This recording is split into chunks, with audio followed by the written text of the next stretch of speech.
This is the Quran. This is no Quran, just lies, just false poetry, Muhammad's invented words. The fire that a wife kindled against her own husband's nephew. The pain inflicted upon Muhammad brought comfort to hardened hearts. Slaves were commanded to scatter sharp thorns outside his door each night. This is the story of the man who openly disgraced the messenger of Allah in the center of the Meccan marketplace. People of Makkah, do not listen to him. He is my nephew, yes, but he has lost his mind. Mad, look at the madman. The laughter echoed through the streets. In most Muslim families across generations, children have been made to memorize the Quran, word after word, verse after verse, whether they fully understand the meanings or not. The four culls, Surah al-Lahab, it must be memorized, committed to heart.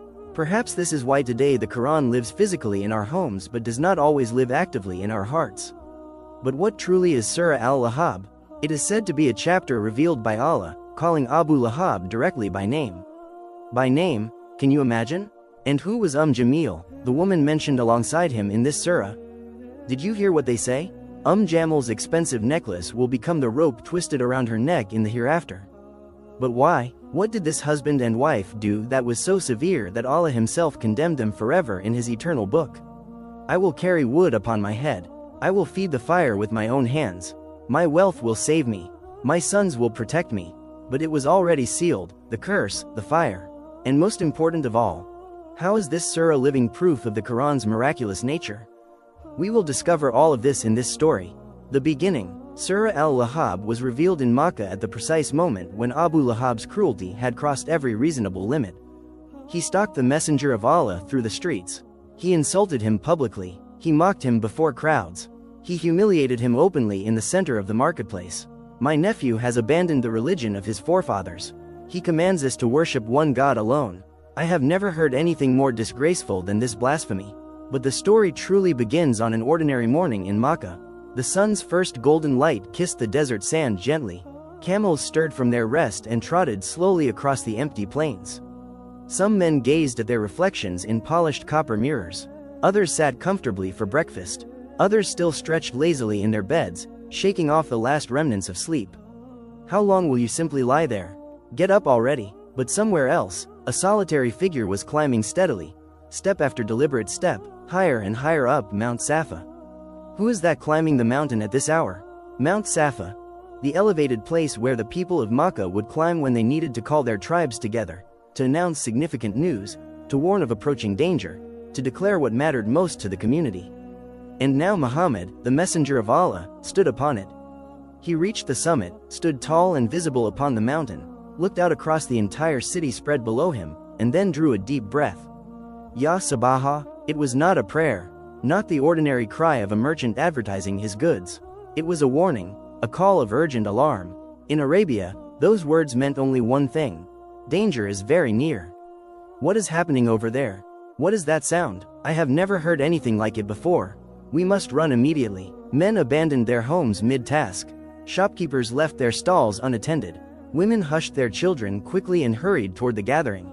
Step by step, the people of Makkah poured into the valley, gathering beneath Mount Safa, all eyes fixed intensely on the figure standing above them. The messenger of Allah surveyed them carefully. His gaze moved slowly across the entire crowd, chiefs, merchants, slaves, children. His people, his own blood, his tribe, and then he spoke, calm, clear, certain. O people of Makkah, if I were to tell you that an enemy army is waiting just behind this mountain, ready to strike at any moment, would you believe me? Yes, of course we would believe you. You are as-Sadiq, the truthful one. You are al-Amin, the trustworthy one. You are Muhammad. Their voices thundered back to him in unison. They had never doubted him, not once. For years upon years, he had been their guardian of trust, their keeper of secrets, their completely honest man. And now that deeply established trust would be tested as never before. Silence fell heavily. The people waited, hearts racing. They had just sworn their complete trust in him. Every word he had ever spoken had been truth. And now the truth was about to cut like a blade. O people, then know this with certainty. I warn you of a punishment that is coming. A punishment severe, a punishment beyond anything you can possibly imagine. Worship the one God, the Lord of all that exists. The crowd froze. The air itself seemed to shatter around them. Faces turned pale, eyes darted nervously. Whispered murmurs slithered like serpents through the valley. What did he just say? Leave the gods of our fathers? Abandon the faith of our ancestors? Confusion, fear, anger. A storm swelled rapidly within the gathered people. And then came a roar. Abu Lahab, his voice cracking with pure rage. Perish you. May your hands be destroyed. Tabban Laka, is this why you gathered us here? His curse spat venomously into the sky, then fell back upon him. His doom sealed in words that would be recited until the last day. In that single moment, Abu Lahab did not know it, but his fate had already been written. Fire, chains, eternal loss. But listen carefully to this. The Surah of flame did not come down that day. Not yet. The silence of heaven, the Prophet, peace and blessings be upon him, had been cursed, mocked, and humiliated in front of his own people. Abu Lahab's words still stung the air like poison. And yet, the heavens remained silent. He slanders even his own blood. In their eyes, an uncle was more than ordinary family. An uncle was like a father, especially when the actual father was gone. Muhammad, peace and blessings be upon him, had lost his father before birth. Abu Talib raised him, protected him, sheltered him, and Abu Lahab, another uncle, should have stood as guardian. Should have defended him, should have sheltered him when the entire world turned against him. But instead, he spat curses. And so the revelation was deliberately delayed, not because the curse was forgotten by Allah, but because the wisdom of Allah is absolutely perfect. Every verse descends at its precisely appointed time. The Prophet, peace and blessings be upon him, carried the weight in dignified silence.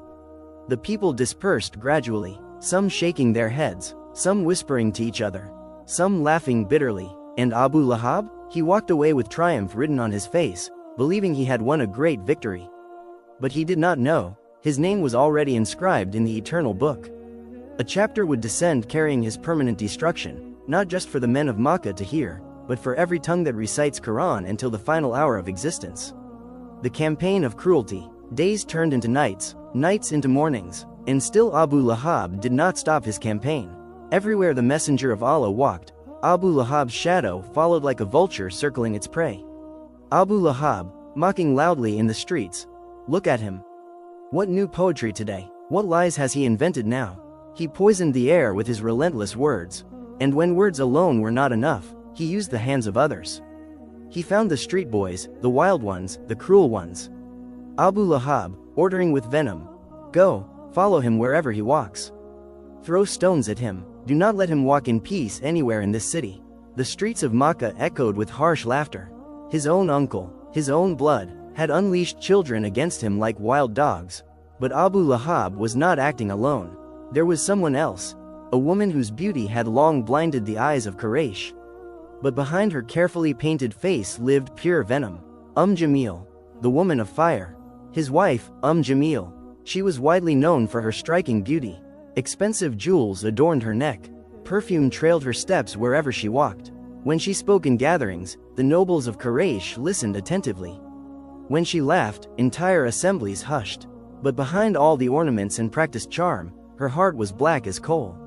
She was Jameel, the wife of Abu Lahab. People of Quraysh, you are chiefs, you are leaders. Why do you not completely boycott him? Why do you not turn your faces away from him entirely? She is absolutely right. Yes, boycott him, abandon him, break him. She deliberately fueled the fire of hatred. Every word she spoke was a spark. Every whisper she breathed fanned the flames higher and higher. But it did not end with mere words. At night, when the city slept peacefully, her servants crept through the darkness. Thorns gathered carefully in their arms, sharp, poisonous, deadly. Scatter them at his door. Let him bleed when he steps out at dawn. Let his feet taste pain. This was the calculated cruelty of a woman. The aunt of the Prophet. The one who should have been family, should have been protection. But instead, she became fuel for the fire. The line crossed. The line was crossed completely. What had begun in the public streets now entered the sacred privacy of home. The campaign against the messenger of Allah did not stop at insults or thrown stones. It cut where the cut is deepest, family bonds. A father called his sons with cold finality. Your faces are forbidden to me if you do not divorce your wives. Do it today. We will divorce them today, father. Those wives were the daughters of Muhammad, peace and blessings be upon him. Ruqayya and Kulthum, may Allah be pleased with them both. From streets to doorsteps, from thorns to direct threats, from mockery to the breaking of sacred family ties. And when oppression crossed its final line, the reply did not rise from men. It descended from Allah Himself. The revelation. In the 10th year of prophethood, revelation descended with absolute clarity. Perished be the hands of Abu Lahab, and perished is he. His wealth will not benefit him, nor what he earned. He will burn in a fire of blazing flame. And his wife, the carrier of firewood, around her neck, a rope of twisted fiber. My hands are ruined? Look, they are fine. They are strong. Do you see them broken? But time would answer him eventually. In the end, his hands could not save him. His wealth could not save him. His family could not save him. The decree of Allah does not miss its target. And so the surah was revealed. Its words spread rapidly across Makkah. People recited it in their prayers. Children memorized it on their lips. Abu Lahab's name, etched forever in the Qur'an. His fate, permanently sealed. The end. But years passed. He still walked the streets. Still mocked. Still shouted his defiance. Until his end finally came. It was a death of complete humiliation. His body struck by a terrible disease.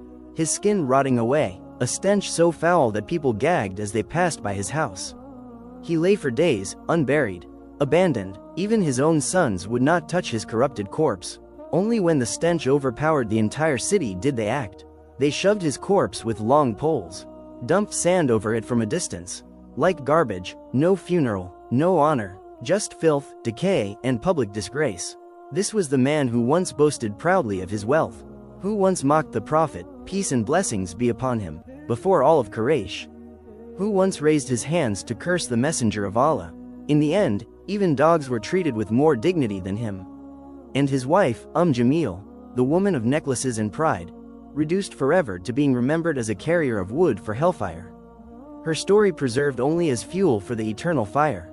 Together they plotted, together they mocked, together they perished. The mirror. And there is a profound mirror here for all of us. Husband and wife, family and friends. Every single day we influence one another, with our words, with our whispers, with the fires we either fuel or extinguish. If we feed evil, we carry wood for our own destruction. If we incite hatred, we tie the rope around our own necks. This is not merely their story from history. It is a living warning for ours. Wealth cannot save us. Pride cannot protect us. Hatred consumes only the one who carries it. But this is not only a story of the distant past. It is a mirror held before us today. It asks us directly, whose fire are we fueling? Whose whispers do we carry and spread? What thorns do we scatter in others' paths? Every word in the Quran lives today. Every warning still breathes. And every believer is asked to take heed. If this reminder awakens something in your heart, then share it. Like it, and if you have not subscribed already, please subscribe. It costs nothing, but it helps us tremendously. Let another soul hear it. Let another heart awaken. Support this journey so that together we can tell every story the Quran holds. For tomorrow is not promised.